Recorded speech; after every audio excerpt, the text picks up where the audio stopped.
Welcome back, you two. Greetings, Lord Here. Glad you could join us. Glad to be here. I would have come sooner, where our own defense is not in question, but I am pleased to report that our soldiers are assembling for deployment to Alamigo as we speak. We're grateful for your support. Thanks to the efforts of our allies, it won't be long before we've established defensive positions on this front as well.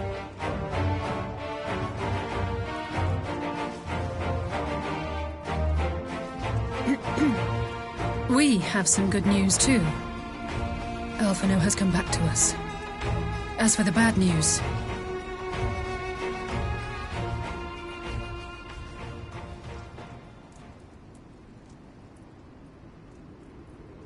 So, Alphino won't wake up, Gaius van Baelsar is alive and hunting Ascians, and the Empire is planning to poison us all with toxic gas. Does that sound about right?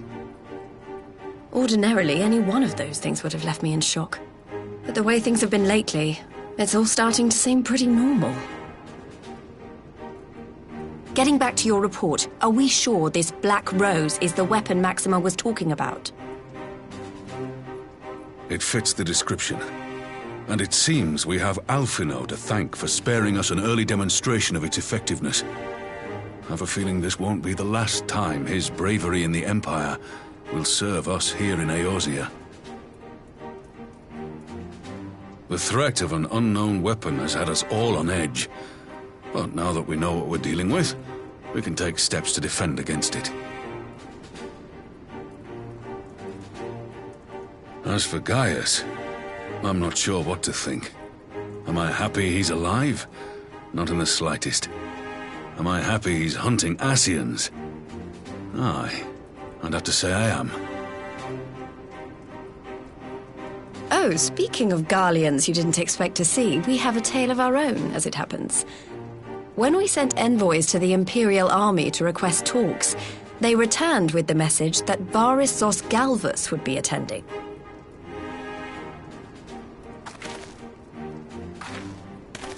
The Emperor himself. Well, Varys did sanction the Popularis peace mission. But knowing that an Ascian walks in his son's skin, I do not see how we can trust him or anyone from that nest of vipers. The Alliance would proceed with negotiations regardless, if only to give ourselves more time to prepare. We do, however, require your cooperation. Right. Yes. So, as a condition for the talks to go forward, the Empire has requested that a member of the Scions be present. There'll be a representative from each Alliance nation, of course, but I'm afraid we have to ask that you come along too.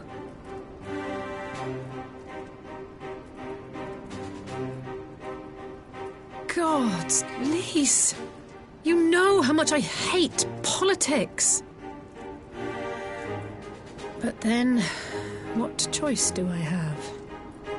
Alphino and the others aren't going to do it. Very well. I shall attend as the Scion's representative.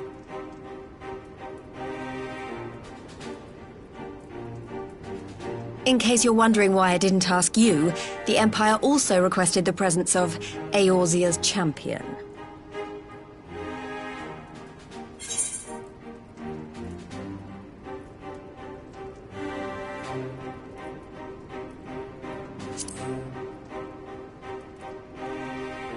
That's settled then.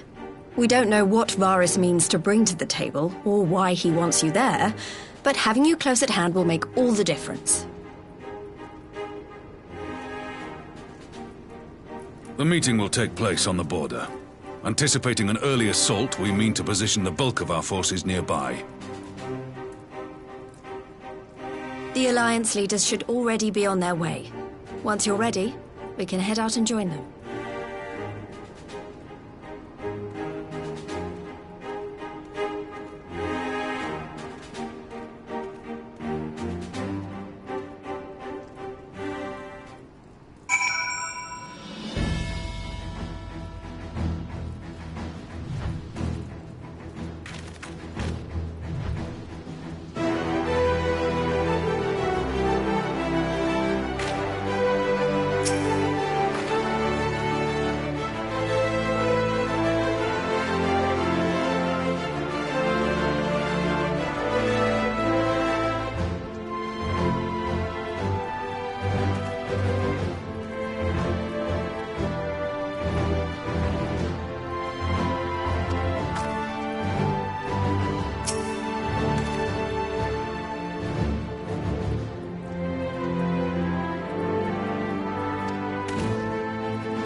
esteemed representatives of the Eorzean Alliance.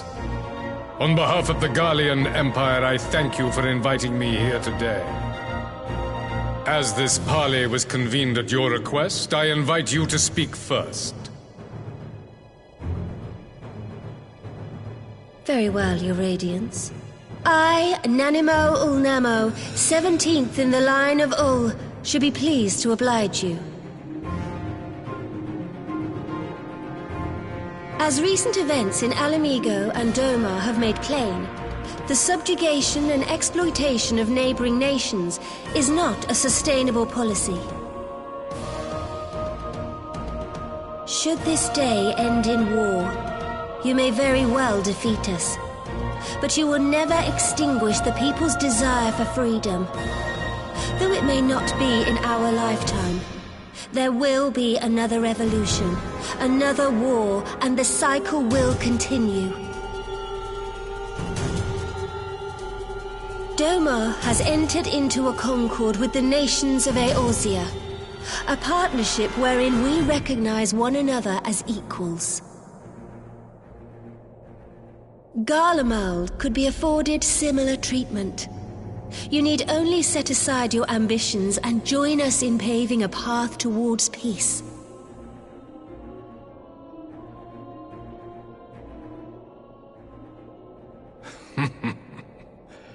You will not win me over with sophistry, Your Grace. As you know only too well, this alliance lacks the strength to keep the peace within its own borders. Even now, your struggles with the Beastmen continue unabated. Divided, you sow this fertile soil with the seeds of your differences and reap naught but discord and chaos for your trouble. Eorzea must be united under one leader, one purpose. I would offer you both and bring an end to your strife. With all due respect, Your Radiance, the only thing that you offered the people of Alamigo was fear and hopelessness. The citizens of Doma can also attest to the meager arms of Imperial rule. There is no purpose to be found in a life of oppression, each day more uncertain than the last. Our people are willing to die for their freedom. A great many already have, and countless more will, if we don't put an end to this madness here and now.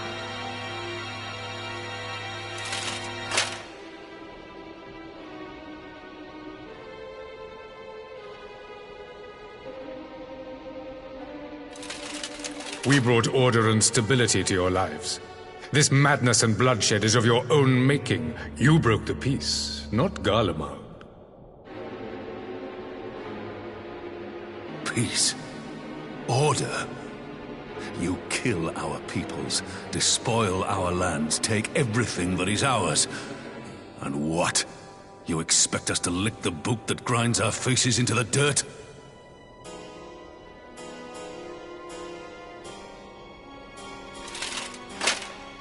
I expect you to weigh the costs. To recognize that countless lives have been lost on both sides in pursuit of a greater good, and to not squander all we have achieved in a fit of petulance.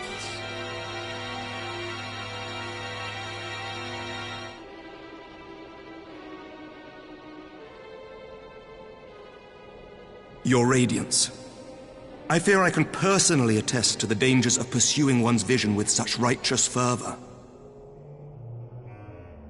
For 1,000 years, the Holy See of Ishgard waged war with dragons.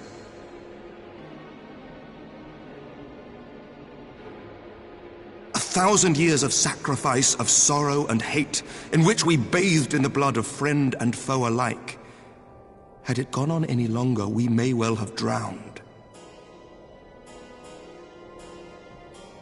Yet we have chosen to raise ourselves out of this bloody spiral, and have since made peace with our former enemy. So I understand.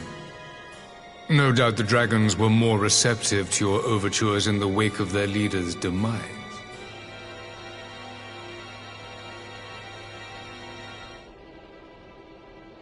You speak of peace, yet use war to achieve it. Your father would not have bothered to obscure his intent with honeyed words. He understood that strength is all that matters in the end.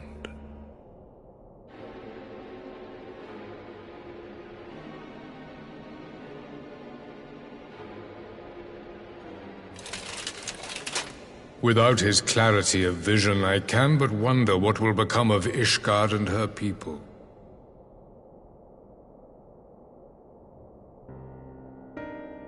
There was a time when Garlemald too lacked a leader of conviction. Weak and unable to wield magic, we were at the mercy of the strong from whom we sought refuge in the bitter cold of the north. Were it not for the discovery of ceruleum and the subsequent development of Magitech, we might never have gained the power to take back that which was rightfully ours.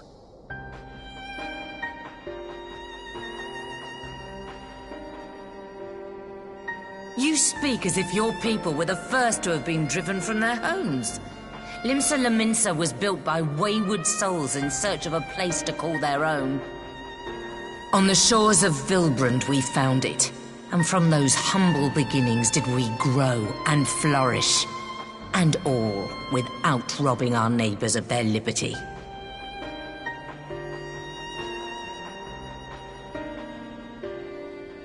So saith the pirate. Am I to believe that you simply asked the kobolds to yield up their lands and that they were happy to oblige you? That you did not drive them out like rats in the hold of one of the many ships seized by your privateers?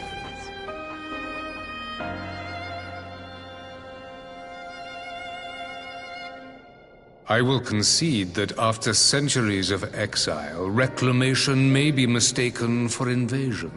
Nevertheless, it is not.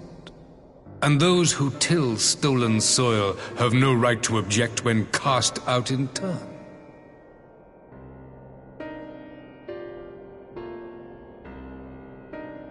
Your uncompromising nature rivals that of the Ixal. They too lament circumstances which they themselves perpetuate. Were they but to embrace peace, we would welcome them with open arms. Indeed, some few have done just that, and now receive of the Twelve's Wood's bounty. Would that your people might learn from their example.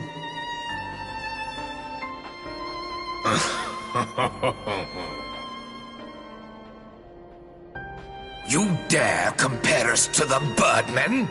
You who thought to invoke the 12 and threaten all of creation?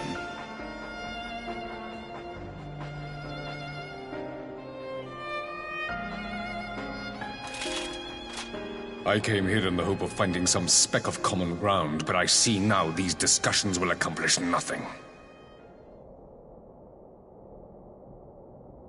Despite what you people may believe, I am not wont to choose the sword over the olive branch. 'Tis but a pity men are loath to accept one without first being shown the other.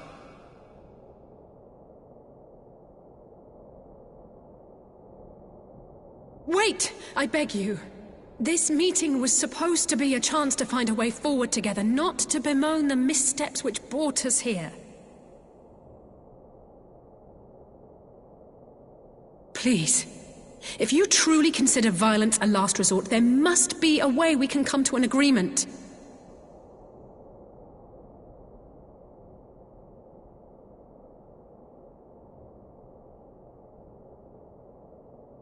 As Mistress Alize says, we did not come here to bicker over the past, but to discuss how we might strive towards a brighter future. Emperor Varys, may I suggest a short recess, that all present might compose themselves prior to beginning anew?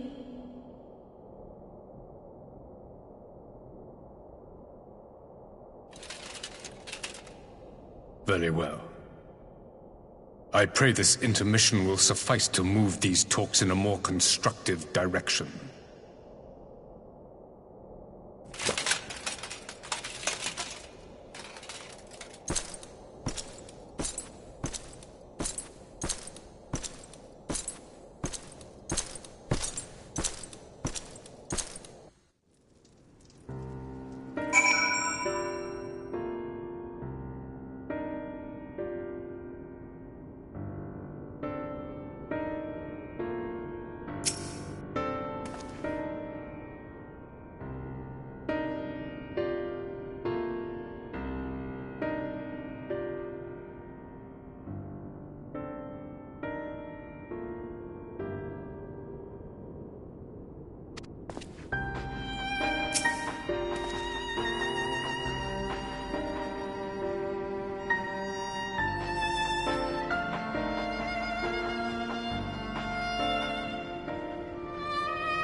Now then, who would have the floor? Before we resume, I wish to offer you an apology. After you graciously accepted our invitation to discuss an armistice, we have done naught but rebuke you at every opportunity. I believe I speak for all of us when I say we are deeply sorry for our discourtesy.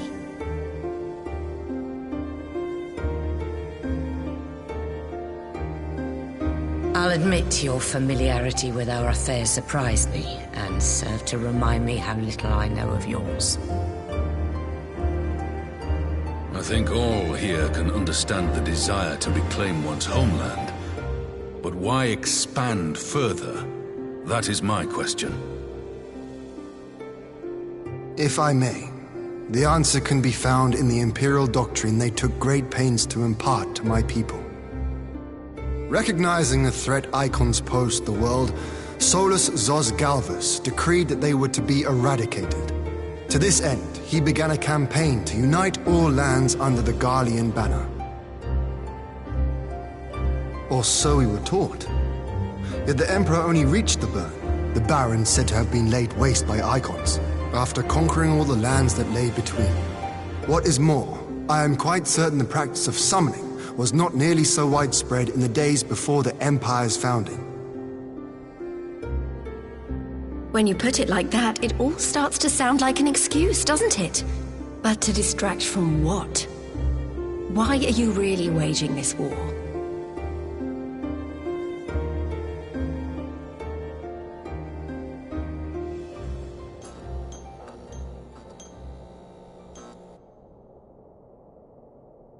Finally, you ask the right question.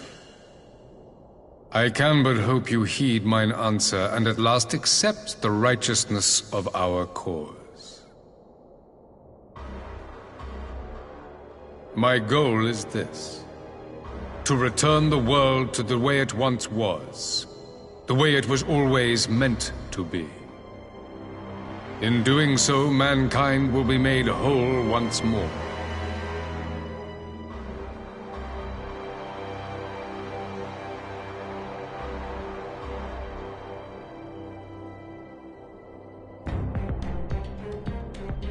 No longer will we suffer from the dissension born of our differences. There will be but one race, a perfect race, as we were when time began. What in Rhalgr's name are you talking about? I am talking about the origins of this star, of the source and its 13 reflections. At the instant of the great sundering, 'twas not only the world that was shattered, but mankind itself. Thus were we divided into myriad races, each with its own unique imperfections.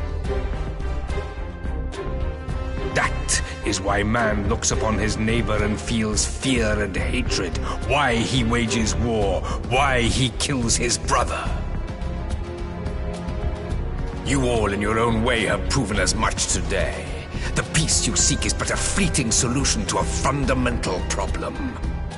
One which calls for more drastic measures.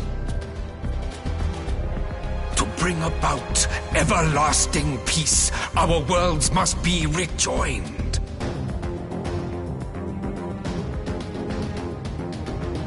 That is the goal the Empire would see realized.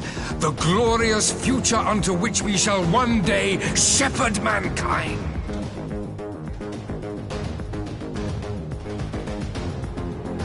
A rejoining of worlds. I have heard this tale of the Source and its reflections before. Are these not the self-same desires as the Ascians? Emperor Varys, do not trust in their words. They will lead you to your doom. My father thought to use them, but in the end he succumbed to their temptations. He embraced summoning like so many other pawns before him. Do not tell us you mean to do the same.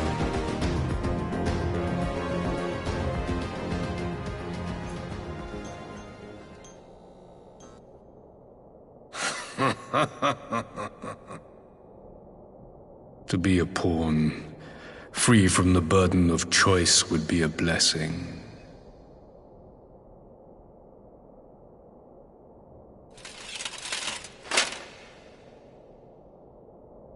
But I forswore that privilege the day I learned that the Garlean Empire was built by the hand of an Ascian.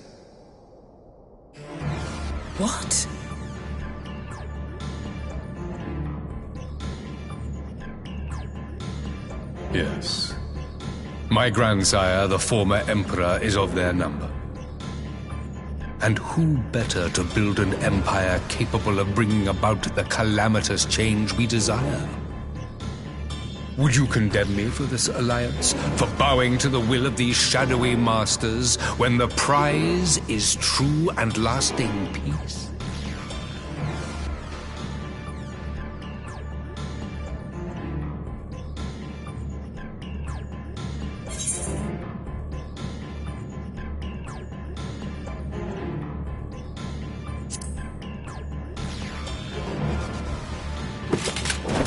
I come not to conquer, but to liberate.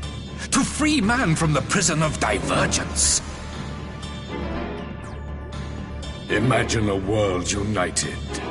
One perfect race beneath a single standard. An army before whose might these servants of darkness and light would fly as leaves in a storm, never again to meddle in man's affairs. We would be the masters of our own fate. I bid you join me, not as subjects of Garlemald, but of a new nation. And together we shall win freedom for ourselves and generations yet unborn. You want to trigger another half-dozen calamities? You can't be serious!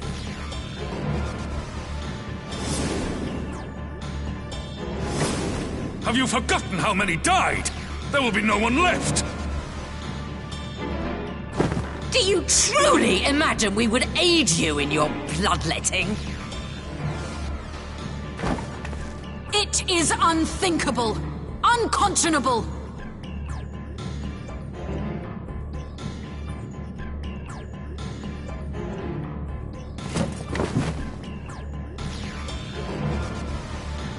And what is the alternative?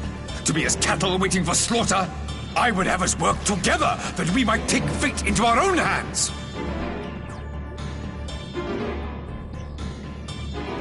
Into your hands, perhaps.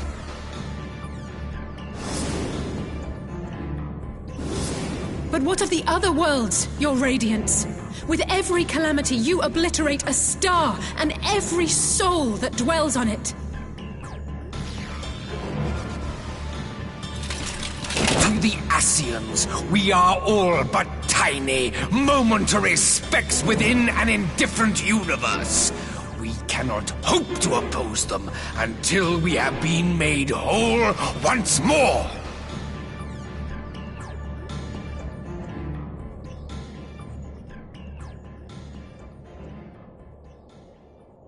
Are these truly the words of Garlemald's ruler?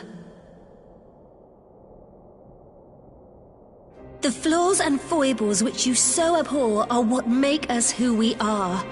Every nation, even yours, Emperor Varys, is made whole through the combination of these imperfections, the strengths of one compensating for the weaknesses of another.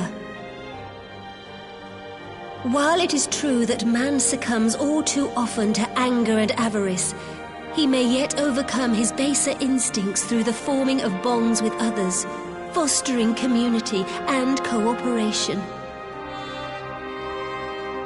That the protector of an empire should not only reject these fundamental truths, but seek to change them at so dear a cost to life is indefensible.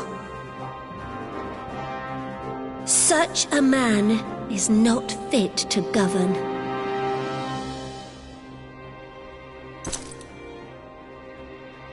And you, warrior of light, would you refuse me as well?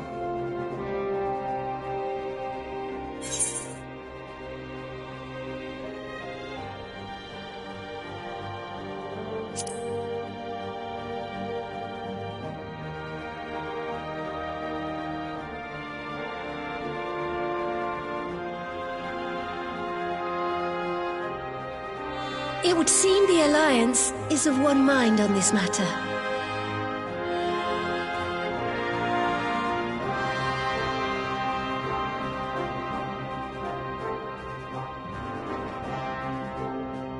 You Eorzeans never cease to disappoint me. Though I suppose I have only myself to blame for expecting more from savages. This discussion is at an end. I bid you make ready for our next meeting. It will not be at the negotiating table.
I'm not sure what I was expecting from our meeting with the Emperor, but it wasn't that.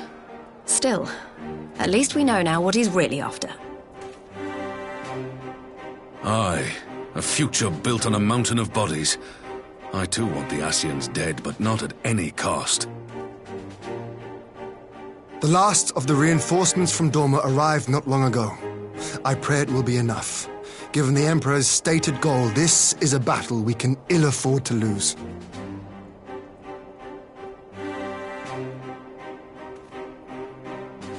If the Garleans come in force, we may not have much say in the matter, even with our combined strength. We knew from the first that the odds would be against us. But if there is even the slightest chance of victory, we must do everything in our power to seize it.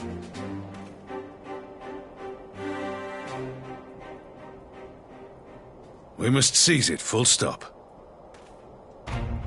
Hear, hear!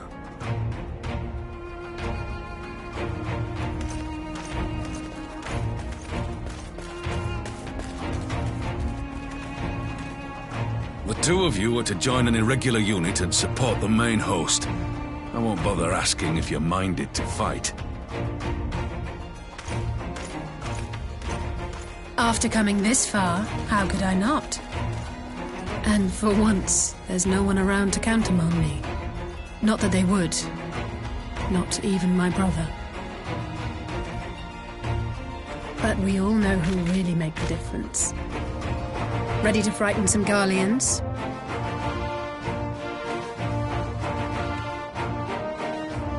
I wouldn't want to be on their side. Might I ask you to accompany the Dorman contingent? They are strangers here, and your presence would do much to raise their spirits.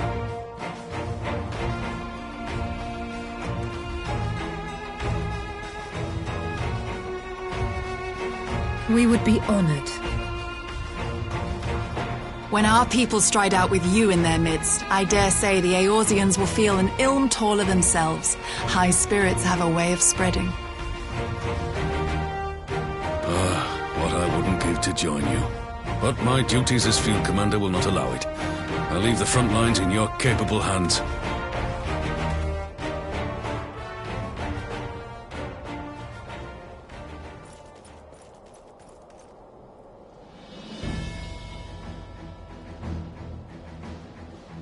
Comrades, ready your arms. The hour of battle has come. May the crystal guide us to victory!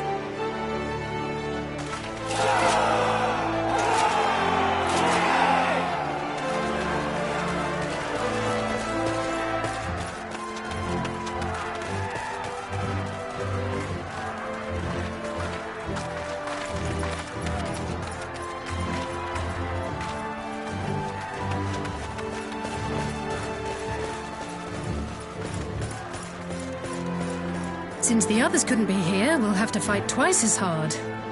If Alphinaud wakes to find the Imperials have won, I shall never hear the end of it.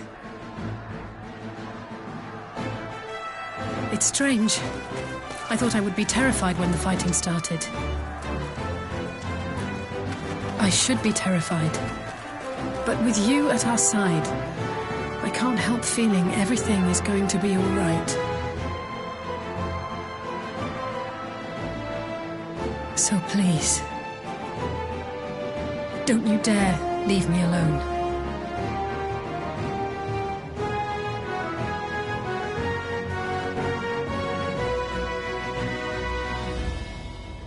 No matter what happens, we have to survive together.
you.